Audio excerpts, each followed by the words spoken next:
mercoledì delle ceneri e con essa finisce anche il digiuno penitenziale.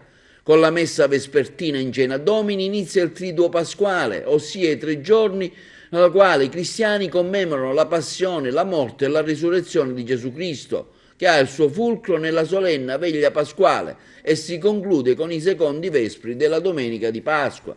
Il Vangelo di Giovanni al 13° capitolo racconta l'episodio della lavanda dei piedi. Gesù, avendo amato i suoi che erano nel mondo, li amò sino alla fine, e mentre il diavolo già aveva messo nel cuore di Giuda Iscariote il proposito di tradirlo, Gesù si alzò da tavola, depose le vesti e preso un asciugatoio se lo cinse intorno alla vita, versò dell'acqua nel catino e con un gesto inaudito, perché riservato agli schiavi e ai servi, si mise a lavare i piedi degli apostoli, asciugandoli poi con l'asciugatoio di cui era cinto. Anche ad Agrigento stamani nella chiesa di Santa Croce a Villa Sete il cardinale Montenegro ha celebrato la messa crismale alla presenza di un volto pubblico e di tanti sacerdoti.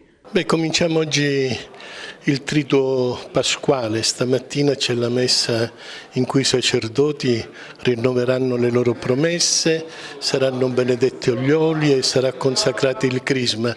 E dal pomeriggio vivremo quell'unico lungo momento che porta dall'ultima cena alla Pasqua del Signore. Sono giorni importanti per i credenti perché sono giorni in cui si misura l'amore di Dio e diventano motivo per poter rivedere la nostra fede e il nostro impegno. Il Signore che risorge toglie la pietra dalla tomba. Credo che ognuno di noi e tutti insieme dobbiamo togliere le pietre dalle nostre tombe per poter rivedere luce e ridare luce a chi ne ha bisogno. Il programma pasquale prevede per stasera presso la chiesa di Sant'Alfonso la messa in cena Domini e la reposizione nella chiesa Santissima Maria dei Greci. Alle 21 al Santuario della Dolorata visita dell'Arcivescovo e dell'Arciconfraternita del Santissimo Crocifisso, mentre alle 21:45 la veglia mariana, quindi si termina alle ore 22 con la veglia di preghiera presso la chiesa di Santa Maria dei Greci.